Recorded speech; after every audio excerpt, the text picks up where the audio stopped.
Buenos días, bueno, para los que no me conocen, mi nombre es Rodrigo. Hoy vamos a hablar de las complicaciones agudas de la diabetes. Básicamente, cuando hablamos de complicaciones agudas de diabetes, hablamos de tres situaciones diferentes: la cetoacidosis diabética, el estado hiperosmolar y la hipoglucemia. En diabetes, epidemiológicamente hablando, vemos un aumento sostenido de los casos a nivel mundial, que se ve en esta gráfica, en donde también encontramos un avance desigual con una distribución creciendo en los países de menores ingresos, países en desarrollo, con un aumento sostenido de la población que padece diabetes. Podemos decir que entonces también aumentan consecuentemente los episodios de complicaciones agudas de diabetes, donde se ha visto un 30% de aumento en la incidencia de admisiones a hospitales por cetoacidosis, por ejemplo, en el periodo que va del año 1995 al 2009. La mortalidad estimada global para estas dos entidades ronda el 1%, aunque en pacientes más graves y ancianos esta mortalidad aumenta exponencialmente hasta un 20 o 40%, según la enfermedad subyacente que aparece acompañando a estas complicaciones. Es decir, en este caso las complicaciones son un epifenómeno de otras enfermedades graves, como por ejemplo infartos, infecciones, sepsis, etc. Si hablamos de cetoacidosis diabética, conceptualmente nos referimos a un estado de déficit absoluto de insulina con un aumento asociado de hormonas contrarreguladoras. Las hormonas contrarreguladoras son el glucagón, con su efecto gluconeogénico, las catecolaminas, el cortisol y la hormona de crecimiento. El déficit de insulina entonces no alcanza a inhibir la lipasa hormonosensible y por lo tanto se acompaña el estado de hiperglucemia con una acidosis metabólica con exceso de ácidos grasos libres que se degradan en el hígado a cuerpos cetónicos.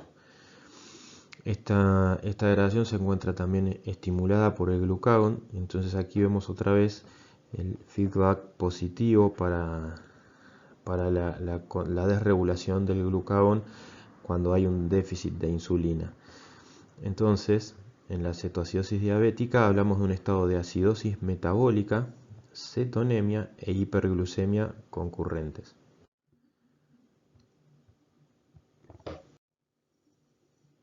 ¿Qué síntomas y signos son útiles cuando hablamos de cetoacidosis diabética?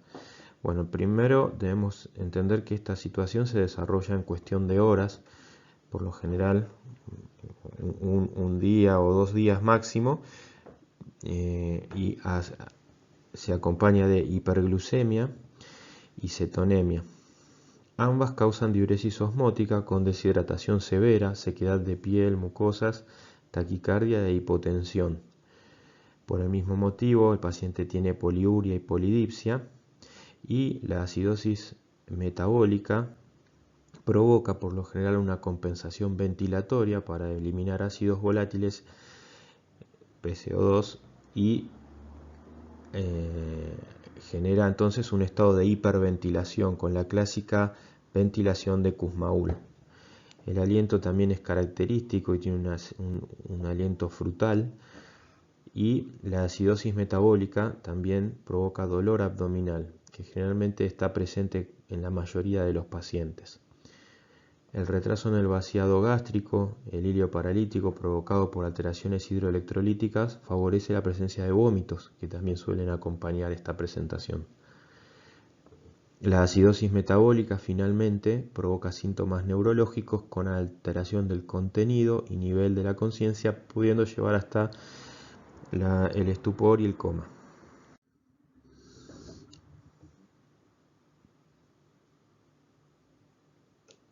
En este video vemos un paciente joven con una cetoacidosis diabética, con la ventilación, la hiperventilación, polipnea e hipernea de Kussmaul.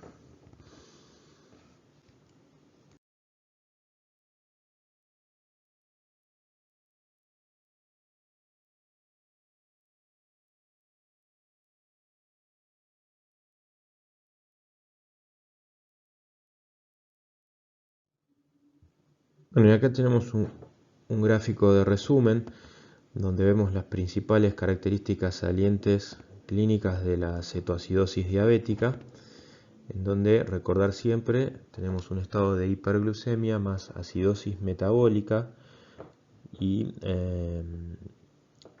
presencia de cuerpos cetónicos en sangre y orina. También es importante, cuando hablamos de estas complicaciones agudas de la diabetes, recordar que el estado proinflamatorio se manifiesta de lleno en estas situaciones. La hiperglucemia y los ácidos grasos libres en exceso se asocian con aumento de mediadores inflamatorios, de citoquinas inflamatorias como la interleuquina 6, la interleuquina 8, el factor de necrosis tumoral y otros, que disminuyen sus valores con la corrección del estado hiperglucémico. Esto aplica tanto para cetoacidosis como para estado hiperosmolar, y este aumento de citoquinas durante las descompensaciones provoca alteraciones en la permeabilidad capilar y puede explicar por qué se asocia el mal pronóstico con hiperglucemia en pacientes que cursan, por ejemplo, enfermedades graves como por ejemplo un infarto, una ACV o una cirugía cardíaca.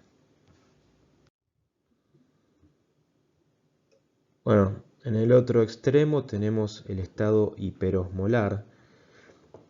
Habiendo hablado algo de cetoacidosis, podemos comparar, y comparativamente el estado hiperosmolar se instala en un lapso de días a semanas, lleva más tiempo de instalación.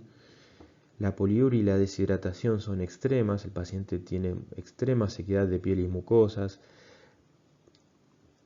hipotensión, alteración también del contenido y el nivel de conciencia, en directa relación con la osmolaridad plasmática, que por lo general al momento de la consulta supera los 330 miliosmol por kilo.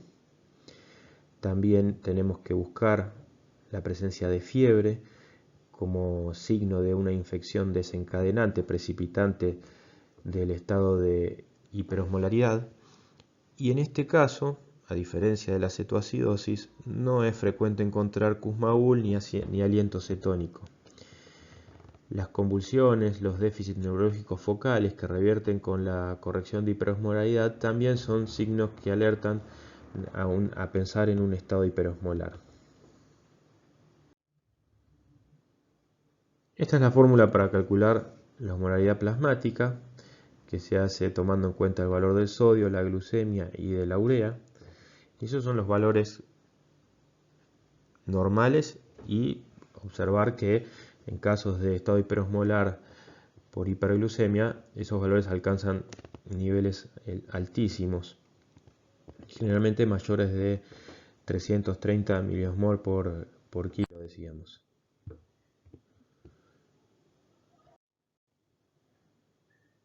Bueno, los criterios diagnósticos de laboratorio los podemos graficar en este cuadro, y vemos en la columna de la izquierda la cetoacidosis diabética dividida según gravedad. Podemos hablar de leve, moderada y severa según el nivel de pH arterial y el nivel de bicarbonato en la muestra de sangre arterial. Cuando hablamos de cetoacidosis severa, observar que los valores de pH pueden estar por debajo de 7 puntos y el bicarbonato ser menor de 10. Siempre hay presencia de cetonemia y cetonuria abundantes, y si bien hay una hiperglucemia, como ya explicamos, no alcanza los valores que se ven en la columna de la derecha, que aplican al estado hiperosmolar, donde generalmente vemos valores cercanos a los 600 miligramos por decilitro. La osmolaridad en el estado hiperosmolar, dijimos, ineludiblemente está por sobre 320, mientras que en la cetoacidosis es variable, y el estado del sensorio también varía de acuerdo a la gravedad de la cetoacidosis, y en el estado hiperosmolar también hay alteración del estado del sensorio.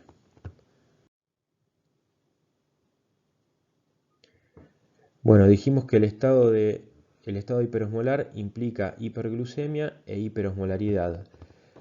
Por definición, no hay acidosis metabólica en el estado hiperosmolar, es decir, no hay una acidosis metabólica severa, el pH es mayor a 7,30 y 18 de bicarbonato o más, y la cetonemia es negativa, pero el 50%, la mitad de los pacientes tienen al momento de presentación acidosis metabólica con anion gap aumentado como resultado de acidosis láctica leve y leve cetonemia. Esto se debe a la hipoperfusión tisular, que agrega una acidosis metabólica con aumento de ácido láctico concurrente al estado hiperosmolar.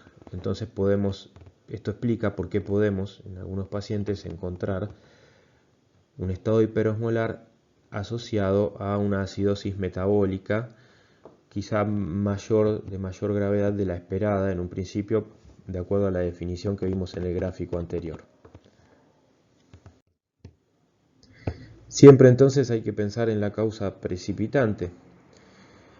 En la cetoacidosis diabética tenemos que tener en cuenta que hasta un 40% de los pacientes con diabetes mellitus tipo 1 tienen su debut con una cetoacidosis diabética y previamente desconocían su estado de déficit de insulina. Las infecciones, el estrés, la mala adherencia al tratamiento con insulina en los pacientes que ya se conocían con diabetes son causas de cetoacidosis diabética. Y el estado hiperosmolar, por el contrario, generalmente se presenta en pacientes ancianos, residentes de geriátrico, en los cuales hay una combinación de menor sensibilidad a la sed y menor acceso al agua, lo que facilita que durante el transcurso de los días los pacientes se deshidraten aún más y desarrollen el estado hiperosmolar. Sin embargo, también en el estado hiperosmolar debemos buscar y pesquisar infecciones, las más frecuentes infecciones urinarias y neumonías, como causa precipitante. Así también pensar siempre en un paciente con una descompensación aguda de diabetes, en el infarto, accidente cerebrovascular, cirugías, uso de corticoides exógenos, pancreatitis, todas estas son causas precipitantes para descompensaciones agudas de diabetes. Bueno, entonces dijimos que para que haya una descompensación aguda tiene que haber un déficit de insulina, que puede ser absoluto o relativo, y un aumento de hormonas contrarreguladoras. Todo esto, entonces, organiza este cuadro descriptivo que vemos aquí. En la columna de la izquierda describe los puntos salientes de la cetoacidosis. El déficit absoluto de insulina, que provoca lipólisis, liberación de ácidos grasos libres, cetogénesis y finalmente cetoacidosis como punto saliente de la cetoacidosis diabética. También tiene la cetoacidosis diabética la acción de hormonas contrarreguladoras liberadas, es decir, glucagón, hormona de crecimiento, ya los nombramos. Todas estas provocan proteólisis, glucogenólisis y gluconeogénesis, perpetuando y profundizando el estado de hiperglucemia. Estas hormonas contrarreguladoras también actúan en el otro extremo del espectro de descompensación, que es cuando hay un déficit relativo de insulina, ¿sí? y se produce entonces un estado hiperosmolar. En este caso, el déficit relativo de insulina se acarrea poca o nula cetogénesis. Por lo tanto, el estado hiperosmolar puro tiene apenas leve acidosis metabólica y nula generación de cuerpos cetónicos en sangre. Si bien, como dijimos recién, esta descripción ideal solo en la mitad de los pacientes ocurre, mientras que el restante 50% tienen asociados estados de acidosis metabólica, producto de hipoperfusión, con acidosis láctica y consumo de bicarbonato. Entonces, acá tenemos resumidas las dos grandes formas de presentación de descompensaciones agudas de diabetes mellitus. Y si hablamos de descompensaciones agudas, tenemos que también entender el concepto de que todas ellas, con adecuada educación y prevención, son evitables. Por lo tanto, saber que la mayoría ocurren en pacientes que ya conocen su diagnóstico, habla de que quizá deberíamos hacer algo más para prevenir las descompensaciones, como por ejemplo enseñar a los pacientes a no discontinuar las insulinas, educarlos para que rápidamente contacten al médico en caso de hiperglucemia sostenida o malestar, que los pacientes con diabetes tipo 1 sepan que en caso de tener malestar o hiperglucemia sostenida deben monitorear la cetonemia con monitores y tiras reactivas destinadas a tal fin, y también deben tener un bajo umbral de tolerancia los pacientes con diabéticos para consultar al médico en caso de fiebre o signos de descompensación. Todo esto se asocia a que es sabido ya que el nivel socioeconómico y el nivel de instrucción tienen una relación estadística directa con la frecuencia de complicaciones agudas, lo cual también habla de un desigual control o desigual acceso a los controles de salud en la población general. Bueno, esto ha sido todo, hablando de descompensaciones agudas de diabetes mellitus. Bueno, un saludo y estoy a disposición para cualquier duda.